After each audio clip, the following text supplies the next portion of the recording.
తెలంగాణలోని లక్షలాది మంది యువతని రెచ్చగొట్టి తెలంగాణలో ఆనాడు అప్పుడున్న కేసీఆర్ గారి ప్రభుత్వం మీకు ఉద్యోగాలు ఇవ్వలేదని, నోటిఫికేషన్లు ఇవ్వలేదని, పరీక్షలు సరిగా నిర్వహించలేకపోతున్నదని, అసమర్థ ప్రభుత్వం అని అవాకులు చెవాకులు పేలి తెలంగాణ యువత మనసు ఖరాబు చేసి తమ రాజకీయ నిరుద్యోగాన్ని తీర్చుకోవడానికి ఆనాడు రాహుల్ గాంధీ గారు, అదేవిధంగా రేవంత్ రెడ్డి గారు, ఈ ఇద్దరు రాజకీయ నిరుద్యోగులు కూడా తెలంగాణలోని యువతని, తెలంగాణలోని నిరుద్యోగుల్ని రెచ్చగొట్టి ఆనాడు ఎన్నో రకాల ఆశల వాతావరణాన్ని కల్పించే ప్రయత్నం చేసినారు.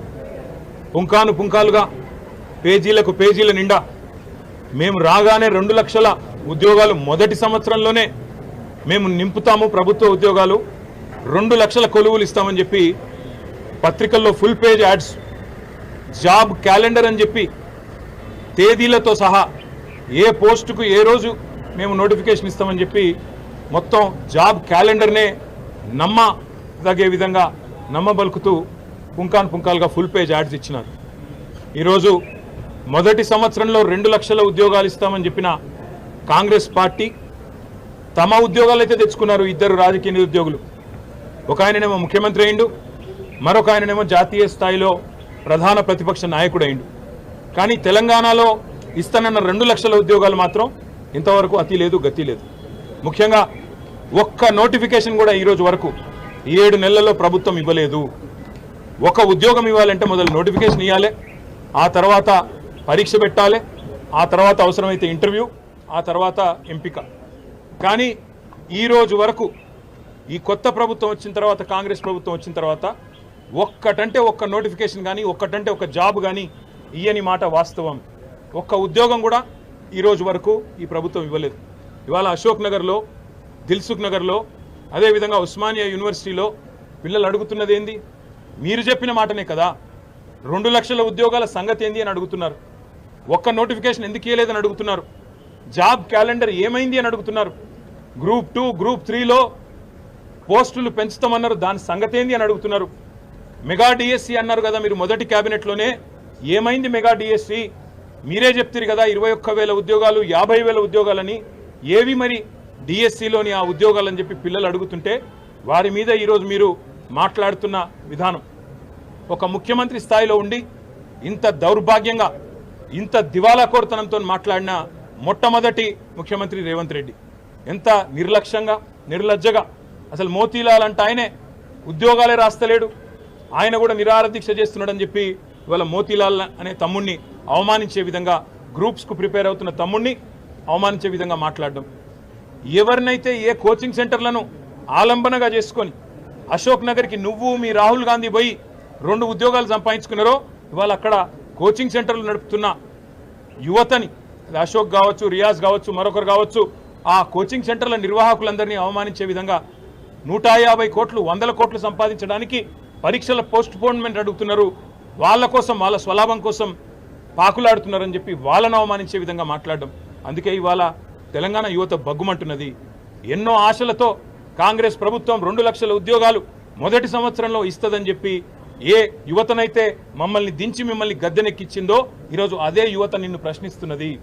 రేవంత్ రెడ్డికి అందుకే చెప్తా ఉన్నాం, 7 నెలలు అయిపోయింది, 8వ నెలలో నీ ప్రభుత్వం అడుగుపెట్టింది. ఈ 8 నెలల్లో ఒక్క నోటిఫికేషన్ ఇవ్వలేదు. మరి మిగతా 4 నెలల్లో ఎట్లా ఇస్తావు 2 లక్షల ఉద్యోగాలకు నోటిఫికేషన్లు? ఎట్లా ఇస్తావు 2 లక్షల ఉద్యోగాలు? జవాబు చెప్పాలని చెప్పి నేను రేవంత్ రెడ్డి గారిని డిమాండ్ చేస్తా ఉన్నా. మిమ్మల్ని వదిలిపెట్టాం, శాసనసభలో నిలదీస్తాం, క్షేత్రంలో నిలదీస్తాం. ఏ పిల్లలనైతే నువ్వు మోసం చేసినావో ఆ పిల్లలకు మేము అండగా ఉంటాం. తప్పకుండా ఆ పిల్లలతో ఐక్యంగా కొట్లాడతాం.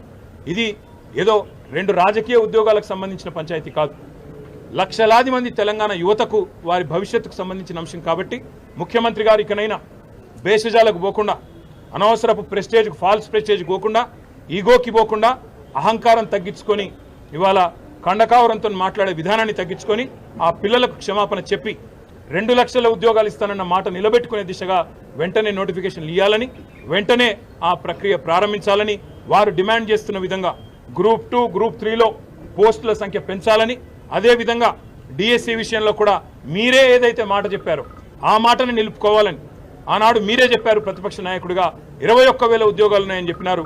అవి కూడా వెంటనే నోటిఫై చేయాలని, అదేవిధంగా గ్రూప్ 1లో కూడా 1:100 నిష్పత్తిలో పిలవాలని మేం పెట్టిన డిమాండ్ కాదు. మీ పార్టీ తరఫున ఆనాడు బట్టి విక్రమార్క గారు నిండు శాసనసభలో పార్టీ ప్రతినిధిగా చేసిన, ఫ్లోర్ లీడర్గా చేసిన డిమాండ్, దాన్ని కూడా నిలుపుకోవాలని చెప్పి తెలంగాణ యువత తరఫున, తెలంగాణ పిల్లల తరఫున ఈ ప్రభుత్వాన్ని, ముఖ్యంగా రేవంత్ రెడ్డి గారిని, తెలంగాణ యువతకు నిన్న మాట్లాడిన దిక్కుమాలిన మాటలకు క్షమాపణ కూడా చెప్పాలని చెప్పి కూడా డిమాండ్ చేస్తూ సంవత్సరంలో 2 లక్షల ఉద్యోగాలు ఇచ్చే విషయంలో రాబోయే శాసనసభ సమావేశాల్లో కూడా తప్పకుండా చర్చకు పట్టుబడతాం. ప్రభుత్వాన్ని శ్వేతపత్రం ప్రచురించమని డిమాండ్ చేస్తాం.